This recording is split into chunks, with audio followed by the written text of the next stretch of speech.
आशा करता हूँ आप सभी अच्छे होंगे। आज हम इस वीडियो में समाज शास्त्र के ऊपर बात करेंगे और समाज शास्त्र में भी समाज शास्त्र की परिभाषाएं जो विभिन्न और महान विद्वानों ने दी है उनके विषय में आज हम पढ़ेंगे। तो आइए देखते हैं। सबसे पहले हर्बर्ट स्पेंसर ने समाज शास्त्र की क्या परिभाषा दी है। इन्होंने कहा है, प्रतीकों की सुविधा और सूचकता उनकी उत्पत्ति संबंधी वैधता से कहीं अधिक महत्वपूर्ण होती है। ये हर्बर्ट स्पेंसर ने समाज शास्त्र के अंदर क्या है। अब आते हैं ओडम ने क्या कहा है। ओडम ने कहा है, समाज शास्त्र वह विज्ञान है जो समाज का अध्ययन करता है।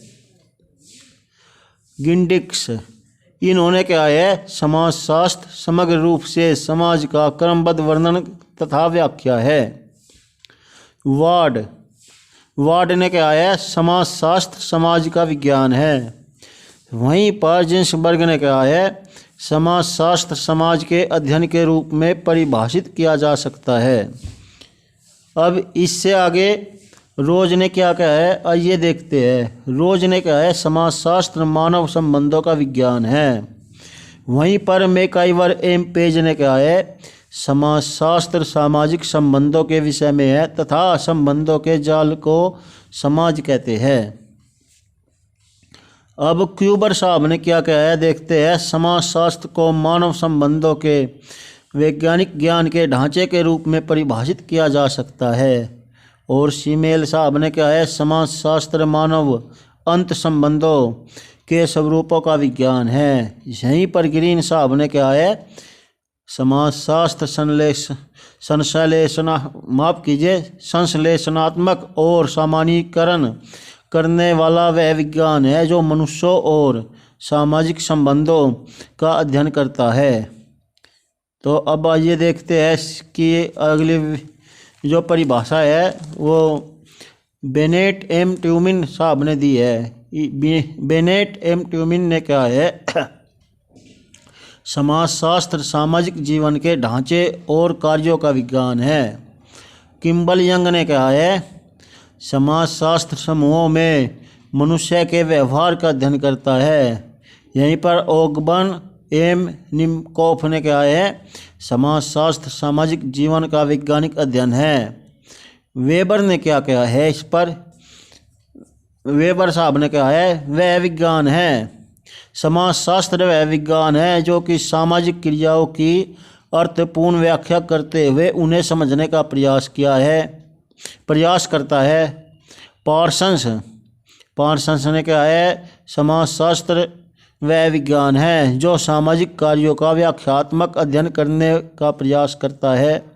वहीं पर जॉनसन साहब ने कहा है, समाज शास्त्र वह विज्ञान है जो सामाजिक समूहों, उनके आंतरिक स्वरूपों, उनकी प्रक्रियाओं का जो इस संगठन के स्वरूपों को बनाए रखती है या परिवर्तित करती है और समूहों के बीच पाए जाने वाले संबंधों का अध्ययन करते हैं।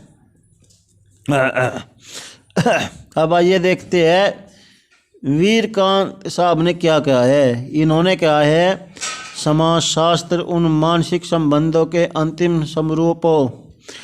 स्वरूपों का अध्ययन है जो कि मनुष्य को एक दूसरे से बांधते हैं। कार्ल बर्टन ने कहा है, समाज शास्त्र एक लचीला विज्ञान है। इसकी सीमाओं का आदि और अंत निर्धारित करना कठिन है। कहीं समाज शास्त्र सामाजिक मनोविज्ञान बन जाता है और कहीं आर्थिक सिद्धांत समाज शास्त्रीय विचारधारा बन जाता है या प्राण शास्त्रीय विचारधारा बन जाता है। अतः इसकी सीमा निश्चित करना असंभव है। यहीं पर दुर्खीम साहब ने कहा है, किसी सामाजिक तथ्य का प्रकार्य सदैव किसी सामाजिक उद्देश्य के साथ उसके संबंध में खोजना चाहिए।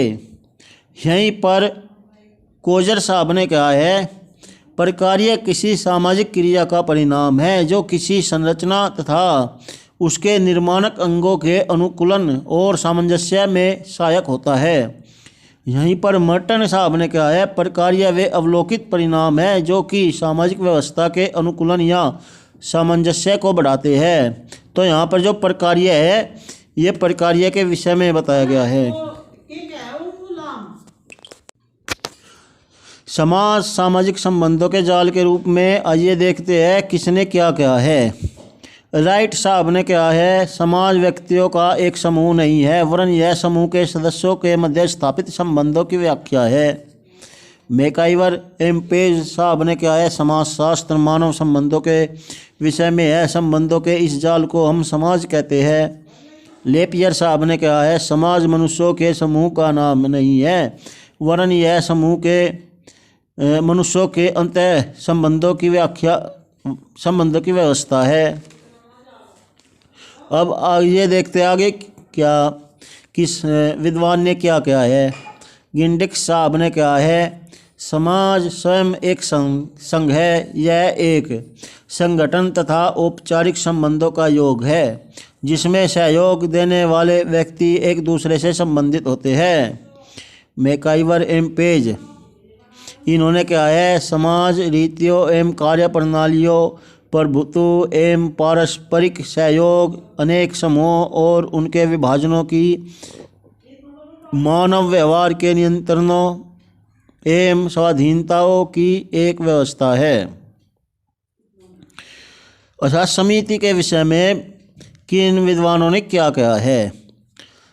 जिन्सबर्ग साहब ने कहा है, समिति परस्पर संबंधित उन सामाजिक प्राणियों का समूह है जो एक निश्चित उद्देश्य या उद्देश्यों की पूर्ति हेतु एक संगठन का निर्माण कर लेते हैं।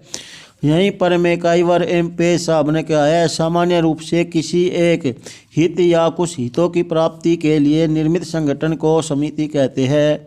यहीं पर बोगार्ड साहब ने कहा है, प्रायः किसी उद्देश्य की प्राप्ति के लिए मिलकर कार्य करने को समिति कहते हैं।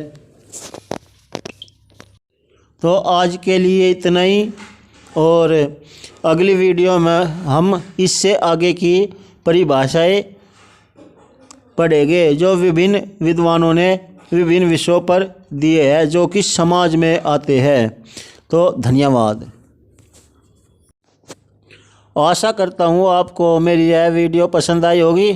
कृपया मेरे चैनल को सब्सक्राइब कीजिए और लाइक का बटन प्रेस कीजिए, साथ ही अपने दोस्तों को शेयर कीजिए। और हाँ, ये बताना ना भूलिए कि आपको यह वीडियो कैसी लगी। अगर अच्छी लगी है तो क्या अच्छा लगा, अगर इसमें कोई चीज़ बुरी लगी आपको तो इसमें क्या बुरी लगी। तो इसी के साथ मैं आपसे विदा लेता हूँ।